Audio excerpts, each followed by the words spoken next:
अमेरिकी infantry captain mat urban अस्पताल से बाहर निकलने के लिए बेताब थे। उन्हें पता था कि नॉर्मंडी में उनकी यूनिट मुश्किल में थी, लेकिन जब तक वे पिछले महीने वहां से प्राप्त घावों से पूरी तरह ठीक नहीं हो जाते, डॉक्टर उन्हें कहीं जाने नहीं दे रहे थे।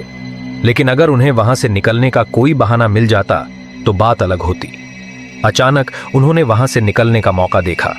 अपराधियों, सैन्य सेवा से बचने वालों और युद्ध से पहले के भगोड़ों के एक अनियमित समूह को एक अस्थायी इकाई के रूप में एकत्र किया गया था।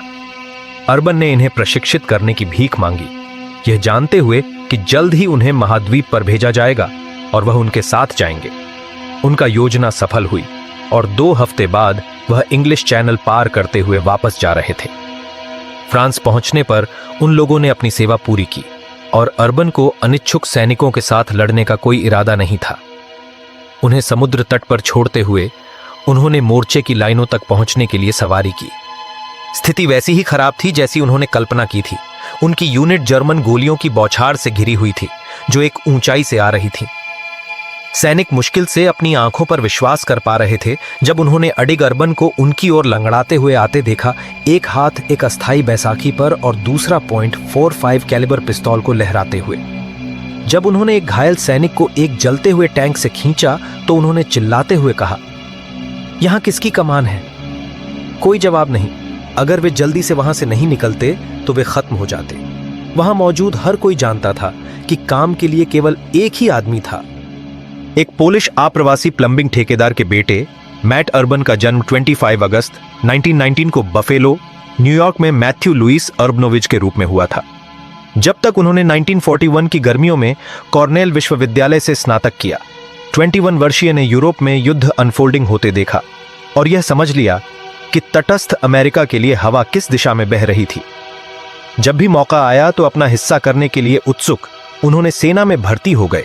2 जुलाई को फोर्ट ब्रैग, उत्तरी कैरोलिना में 60वीं इन्फेंट्री रेजिमेंट के साथ एक लेफ्टिनेंट के रूप में सक्रिय ड्यूटी में प्रवेश किया।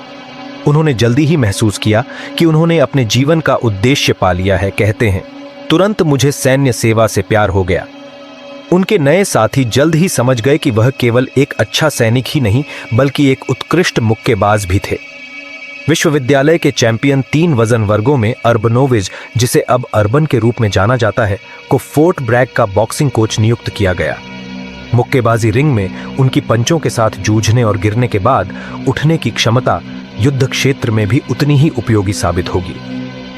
दिसंबर 1941 में पर्ल हार्बर पर हमले ने अमेरिका को युद्ध में धकेल दिया और अगले वर्ष नवंबर तक लेफ्टिनेंट अर्बन को ऑपरेशन टॉर्च उत्तर अफ्रीका पर सहयोगी आक्रमण में भाग लेने के लिए भेजा जा रहा था। हालांकि उनकी निराशा के बावजूद बॉक्सिंग कोच के रूप में उनकी स्थिति अब उनके खिलाफ गिनी जाने लगी थी। उन्हें उनके रेजिमेंट से अलग कर दिया गया और मनोरंजन असाइनमेंट के लिए रोका गया। इसलिए वह आक्रमण के प्रारंभिक चरणों में भाग नहीं ले पाए। मोरक्को के तट पर अपने सैनिक जहाज पर फंसे हुए उन्होंने और उसी स्थिति में एक अन्य सार्जेंट ने सैनिकों के बाकी हिस्सों के साथ समुद्र तट पर शामिल होने के लिए कहा, लेकिन उनका अनुरोध अस्वीकार कर दिया गया। जवाब को अस्वीकार करने से इनकार करते हुए दोनों पुरुष छोटे रबर के राफ्ट में कूद गए और तट की ओर चले। रास्ते में उन्होंने देखा कि कुछ सैनिक लहरों से गुजरते हुए लगभग डूब रहे थे। उनके भारी पैक उन्हें खींच रहे थे। सार्जेंट की मदद से अर्बन ने संघर्षरत लोगों को पानी से बाहर निकाला और उन्हें समुद्र तट तक पहुंचाया। यह युद्ध का उनका पहला वीरतापूर्ण कार्य था, लेकिन यह निश्चित रूप से उनका अंतिम नहीं होगा। अपने यूनिट के साथ पुनर्मिलित होकर अर्बन को उसी दिन बाद में एक कठिन लड़ाई में लड़ने की वास्तविकताओं का परिचय मिलेगा, जिसमें अमेरिका ने कई जानें खो दी, लेकिन पोर्ट लियाउटी हवाई अड्डे पर कब्जा करने में कामयाब रहा। अगले कुछ महीनों में युवा लेफ्टिनेंट ने फील्ड मार्शल एरविन रोमल के कुख्यात अफ्रीका कोर के खिलाफ लड़ाई में अपनी योग्यता को साबित किया।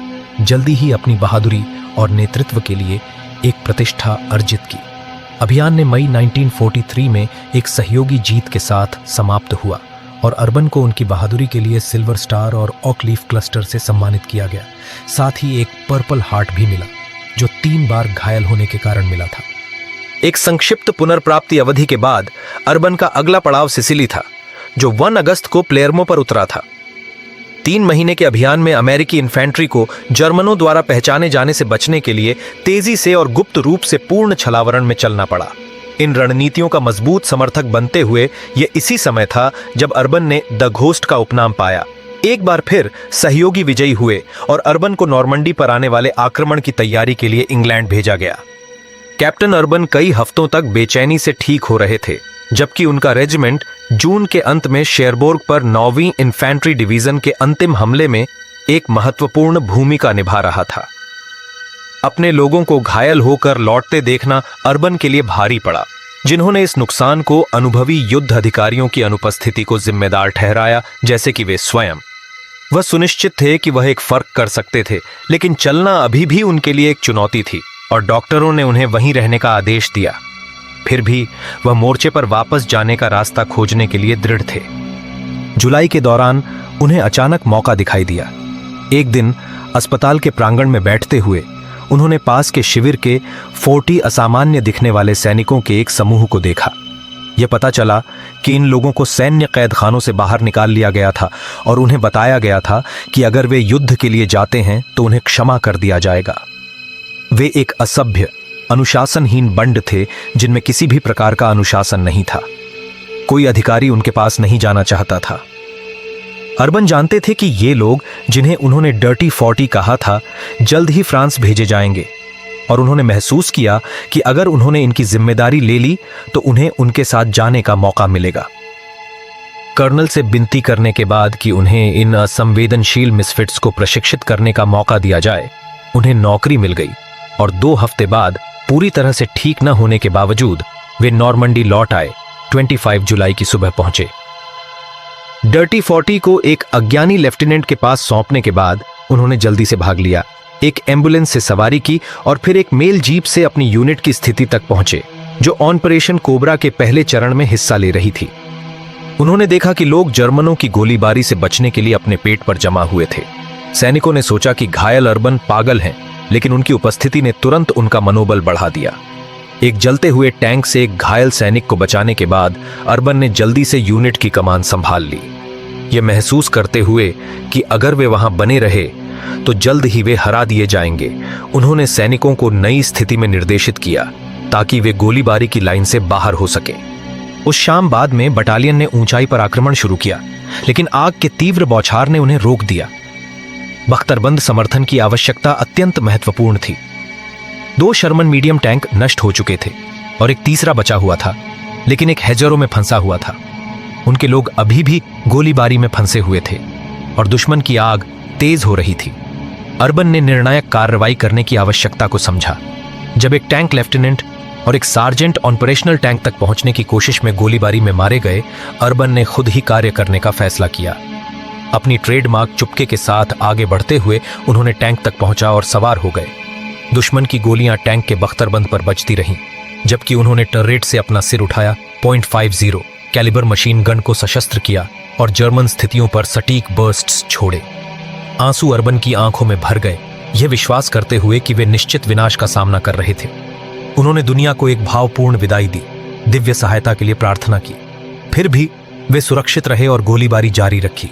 एक चालक दल शर्मन पर चढ़ा और उसे फिर से चलाने में सफल रहा। उसके 75 मिलीमीटर तोप की गोलीबारी के साथ टैंक ऊंचाई की ओर बढ़ा। अर्बन के निडर कार्यों ने उनके लोगों को प्रेरित किया। वे उठे और उनके नेतृत्व का अनुसरण किया। दुश्मन को तब तक सब कुछ देते रहे जब तक जर्मनों को पूरी तरह से हरा नहीं दिया गया। कैप्टन की अद्भुत कौशल और बहादुरी के लिए धन्यवाद। अमेरिकी इन्फेंट्री ने हार की कगार से जीत को छीन लिया था। 2 अगस्त को अर्बन फिर से घायल हो गए जब शेल के टुकड़े उनके सीने में लगे। गंभीर चोट के बावजूद उन्होंने एक बार फिर निकासी से इनकार कर दिया। 4 दिन बाद 2nd बटालियन के कमांडर को अक्षम कर दिया गया और अर्बन सामान्य पदानुक्रम की अवहेलना करते हुए अधिक वरिष्ठ और पुराने अधिकारियों से ऊपर उठकर कमान में चुने गए। निडर अर्बन ने 15 अगस्त को एक और आक्रमण का नेतृत्व किया, केवल 6ठी बार घायल होने के लिए। तब भी उन्होंने बटालियन सर्जन की सलाह को नजरअंदाज किया और अपने लोगों के साथ डटे रहे। फ्रांस और बेल्जियम में आगे बढ़ते हुए अर्बन और उनके बटालियन ने नदी म्यूज के पास एक ढलान पर खोदाई की। उन्होंने एक कमांड कार में कई जर्मनों को क्षेत्र की जांच करते हुए देखा। अर्बन ने अपने लोगों को आदेश दिया कि जब तक कार नदी के करीब ना हो गोलीबारी ना करें। जब जर्मन पास आए, अर्बन के लोगों ने उन्हें अचानक घेर लिया।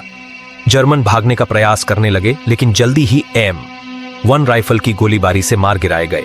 एक त्वरित सोच वाला सार्जेंट ने तब वाहन को कब्जा में लिया और उसे अर्बन के पास ले आया, गर्व से घोषणा करते हुए कि उन्होंने नई परिवहन व्यवस्था हासिल कर ली है। अर्बन, जो अभी भी चलने में संघर्ष कर रहे थे, इस इशारे की सराहना की। कार को तुरंत उपयोग में लाया गया और एक सेना वायुसेना के जैकेट पहने हुए, जिसे उन्होंने एक लुगर पिस्तौल के बदले में व्यापार किया था, अर्बन को बाद में एक बटालियन कमांडरों की बैठक में सार्जेंट द्वारा ले जाया गया। नदी म्यूज सहयोगियों की जर्मनी की ओर बढ़ने में एक रणनीतिक बिंदु था। शहर हीर के पास पुल को नष्ट कर दिया गया था और अर्बन के बटालियन को भारी दुश्मन एकाग्रता के तहत एक वैकल्पिक क्रॉसिंग स्थापित करने का काम सौंपा गया था। 3 सितंबर की सुबह उन्होंने अपनी क्रॉसिंग शुरू की, लेकिन तीव्र तोपखाने, मोर्टार और छोटे हथियारों की आग का सामना करना पड़ा, जिससे उनकी प्रगति बाधित हो गई। कैप्टन अर्बन अपने कमांड पोस्ट को छोड़ते हुए ने अपने अव्यवस्थित सैनिकों को नदी के पार और फिलिप्सविल की ओर नेतृत्व किया। उनकी प्रगति एक जर्मन मशीन गन घोंसले द्वारा रोकी गई, जिसने एक सार्जेंट को मार गिराया जो उसे बेअसर करने का प्रयास कर रहा था। अर्बन ने तब एक आक्रमण का नेतृत्व किया, तेजी से आगे बढ़ते हुए और ग्रेनेड फेंकते हुए सफलतापूर्वक लक्ष्य को मार गिराया। हालांकि उन्हें एक मशीन गन राउंड द्वारा गंभीर रूप से घायल कर दिया गया, जो उनके गले से होकर गुजरा। अपनी चोट के बावजूद अर्बन होश में रहे, लेकिन बहुत खून बह रहा था। गोलीबारी के तहत उन्हें एक खाई में घसीटा गया, जहां बटालियन सर्जन ने एक आपातकालीन ट्रैक्योटॉमी की और फिर उन्हें एक जीप की हुड पर रखकर एक फील्ड अस्पताल के टेंट में ले गए। अर्बन के बटालियन को नहीं लगा कि वे बच पाएंगे, यहां तक कि उन्हें भी संदेह था कि वे बच पाएंगे। जबकि वे उनके बिना आगे बढ़ते रहे, वह 6 सप्ताह तक फील्ड अस्पताल में रहे, बोलने में असमर्थ। जब डॉक्टरों ने निर्धारित किया कि उनकी स्थिति जीवन के लिए खतरा नहीं रही, तो उन्हें इंग्लैंड के एक अस्पताल में स्थानांतरित कर दिया गया। जीवित रहने के लिए आभारी होते हुए अर्बन जानते थे कि वह वहां लंबे समय तक नहीं रह सकते। वह पहले ही एक इंग्लिश अस्पताल से अपने लोगों के साथ पुनर्मिलन के लिए वापस लौटने की बात कर चुके थे और अब वह इसे फिर से करने के लिए दृढ़ थे। गंभीर चोटों के बावजूद अर्बन ने डॉक्टरों को उन्हें 5 दिवसीय स्वास्थ्य वर्धक पास देने के लिए मना लिया। बेशक वास्तव में उनकी कोई मंशा हाईलैंड्स की ओर जाने की नहीं थी। वह अपने लोगों के साथ मोर्चे पर वापस जाना चाहते थे।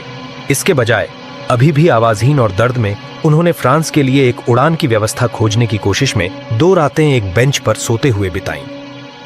मेजर ग्लेन मिलर के इंग्लिश चैनल में लापता हो जाने के बाद अनधिकृत उड़ानों पर प्रतिबंध लगा दिया गया था, लेकिन अर्बन ने कुछ सहयोगी एयर कॉर्प्स के सदस्यों के साथ दोस्ती करके एक जगह सुरक्षित की, जो उन्हें एक विमान में छुपाने में मदद कर सके। फ्रांस में एक बार अर्बन अभी भी बोलने में असमर्थ लिखित नोट्स के माध्यम से संचार करते हुए ट्रकों और जीपों में सवारी की, ताकि अपनी बटालियन तक पहुंच सकें, जो बर्लिन की ओर बढ़ रही थी। यात्रा कठिन थी, लेकिन वह अंततः अपने सैनिकों से एम्स्टर्डम में मिले। अपने कैप्टन को देखकर लोग अविश्वास में थे। उन्हें लगता था कि वे म्यूज नदी पर खो चुके थे। वे सोच रहे थे कि शायद वह वास्तव में एक भूत थे। फिर भी जबकि झटका जल्द ही खुशी में बदल गया जब स्थिति की वास्तविकता स्पष्ट हो गई। यह एक क्षणिक पुनर्मिलन था। रेजिमेंटल कमांडर ने फैसला किया कि अर्बन ने पर्याप्त सहन किया था। उन्हें अपनी यूनिट के साथ 5 दिन बिताने की अनुमति दी और फिर उन्हें इंग्लैंड वापस भेज दिया, जो द्वितीय विश्व युद्ध में उनके सक्रिय लड़ाई के अंत को चिह्नित करता था। हालांकि अर्बन की आवाज की पट्टियां स्थायी रूप से क्षतिग्रस्त हो गईं, जिससे उनकी आवाज भारी हो गई। उन्होंने अपनी चोटों से उबर लिया। अक्टूबर 1945 में अर्बन को लेफ्टिनेंट कर्नल के रूप में पदोन्नत किया गया और 5 महीने बाद एक चिकित्सा डिस्चार्ज मिला। तब तक अर्बन की सजावट बहुत थी, जिसमें ब्रॉन्ज स्टार 2 क्लस्टरों के साथ combat infantryman badge, Legion of Merit, 2 Croix de Guerre पदक, एक राष्ट्रपति यूनिट प्रशस्ति पत्र, सिल्वर स्टार एक ऑक लीफ क्लस्टर के साथ, बेल्जियन फुर्रगेर और पर्पल हार्ट 6 क्लस्टरों के साथ शामिल थे। हालांकि सर्वोच्च सैन्य मान्यता अभी भी उनके लिए वंचित थी, मेडल ऑफ ऑनर।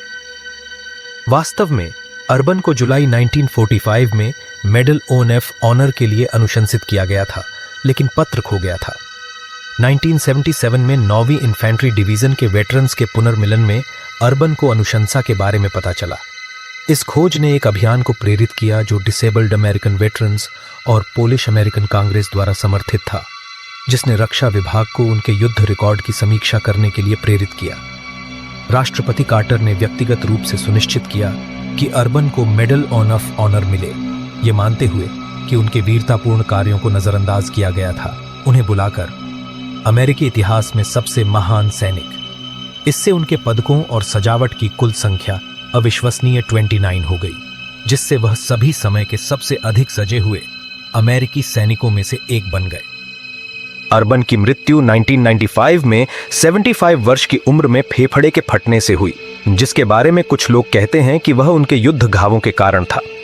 उनके दृढ़ संकल्प, प्रेरणादायक बहादुरी और उल्लेखनीय नेतृत्व ने सुनिश्चित किया है कि उनकी विरासत कई वर्षों तक जीवित रहेगी।